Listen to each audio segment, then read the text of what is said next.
and their assistants, known as swampers, depend upon each other to ensure safe and effective chainsaw operations while working along the Ice Age National Scenic Trail. This training video outlines the essential role swampers fulfill in all chainsaw activities. You'll learn how to become an official swamper and the tasks and responsibilities required of all swampers while working with certified sawyers. In addition to watching this video, there are 3 prerequisites to becoming an official swamper on the Ice Age National Scenic Trail. First, all swampers need to maintain a current volunteer service agreement with the National Park Service. Electronic agreement templates and instructions are available on the National Park Service website or on the Ice Age Trail Alliance website. Volunteer agreements must be renewed every 12 months. Second, swampers must watch the trail-safe videos found through the Park Service website. Follow the instructions to document your completion of the videos with the National Park Service. The entire video series takes approximately 3 hours to complete. You should also report these hours to the Ice Age Trail Alliance as volunteer service time under the administration category. Third, swampers need to maintain current certification in adult first aid and CPR. Copies of your certification need to be emailed to the National Park Service. First aid and CPR certification must be renewed every 2 years. You may contact the Ice Age Trail Alliance to see when courses are planned in your area, or you can obtain first aid and CPR certification on your own through other local sources such as the American Red Cross or American Heart Association. Course costs you incur can be submitted to the Ice Age Trail Alliance for reimbursement. When all of these requirements are met, contact the National Park Service Ice Age Trail to request being added to the approved swamper list and request a logger's hard hat. The hard hat will be mailed directly to your home address. Upon receipt of your hard hat, you may then assist certified sawyers with trail projects. Starting.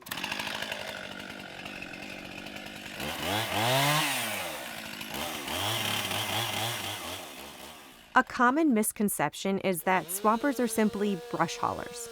While it's true that swampers do assist the sawyer to move cut material from the immediate worksite in order to provide safe footing for the sawyer, that action must only be performed at the specific instruction of the sawyer.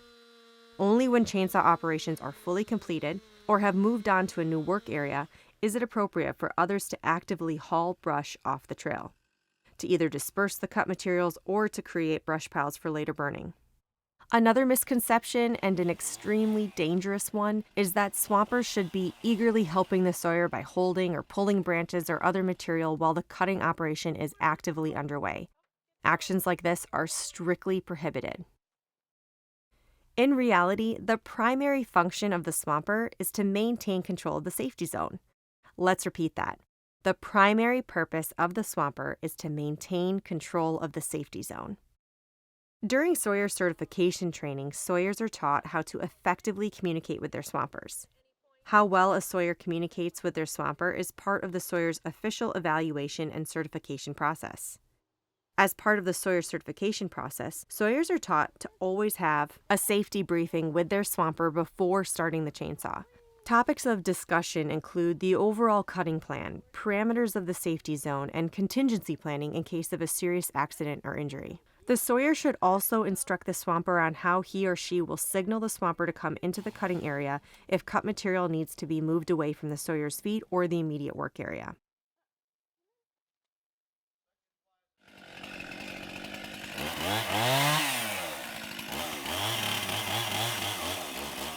As mentioned earlier, swampers are not simply brush haulers. The primary responsibility of the swamper is to ensure the safety zone around the cutting operation is secure and protected. Nobody but the sawyer is allowed within the safety zone when the chainsaw is running. The size of the safety zone changes with the type of chainsaw operation being performed. Whenever a sawyer is working on horizontal material, such as bucking and limbing a log, the safety zone maintained by the swamper is a 15-foot radius, or in other words, a 30-foot diameter circle around the sawyer. Whenever a sawyer is engaged in felling a standing tree, the safety zone becomes 2.5 times the height of that tree in all directions. For example, a 30-foot tall tree requires a safety zone 75 feet in all directions, or a 150-foot diameter circle around the sawyer. Whenever felling operations are happening in a high-traffic area, such as along the trail where hiker contacts can be expected, 2 or more qualified swampers may be needed to effectively maintain control of the safety zone. If hikers, members of the general public, or other volunteers on a large work project approach the edge of the established safety zone, it's the responsibility of the swamper to stop them from getting any closer to the ongoing chainsaw operation until the all clear call is received from the sawyer. Tree falling! Tree falling!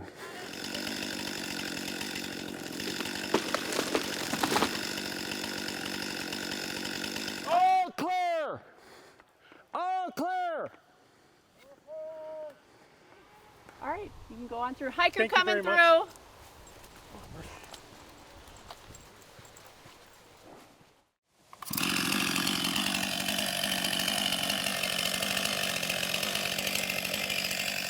Let's clarify the distinction between sawyers, swampers, and other volunteers who are simply helping to haul brush. Anytime a certified sawyer is operating a chainsaw, there needs to be at least one official swamper assisting that sawyer to maintain control of the worksite and enforce the safety zone parameters. All certified sawyers are automatically considered qualified swampers. It is acceptable for 2 sawyers to make up an official sawyer swamper team, as long as only one person at a time is working with the chainsaw while the other assumes the specific swamper roles and responsibilities. There may be times when large numbers of volunteers are working simultaneously on a project where sawyer swamper teams are present, and additional volunteers are needed to assist in hauling brush. The simple rule of thumb to distinguish between who is the official swamper and where and when others may assist to haul brush is to understand the safety zone. Only official swampers may immediately assist the sawyer, in addition to maintaining the appropriate safety zone whenever chainsaw operations are part of the work activity. Nobody but the official swamper is allowed within the safety zone during chainsaw operations, and only then at the specific request of the sawyer. The only time other volunteers who are not swampers may move into an area and haul away bucked and limbed materials from a chainsaw worksite is when 1.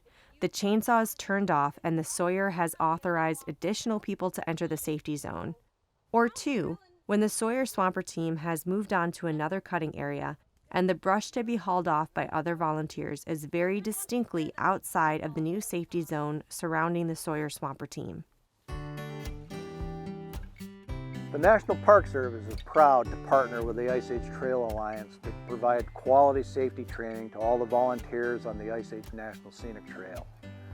One of the ways that we improve our SAW program training is by making sure that our swampers, the sawyer's assistants, also have some quality training that they can partake in. I'm also the collateral duty safety officer for the trail, and I know firsthand that over the course of time we've had moments when sawyers and swampers working together had some near-miss accidents, and we want to make sure that we're avoiding all that sort of thing into the future. So this training video that you're watching today is super important because it not only shows what we don't want happening on the trail with sawyers and swampers, but also shows the right way for sawyers and swampers to interact and stresses the very important role that the swampers play in the overall cutting operation. If you could, please take a moment, go to the Alliance's website and scroll down to the Member and Volunteer Resources page. If you click on that, you'll be able to scroll down to the tab called NPS Lessons Learned, and that's where you can read about real-life examples of why proper sawyer and swamper interactions are so critical. We appreciate you checking into that, and we also appreciate you watching this video today. Thank you.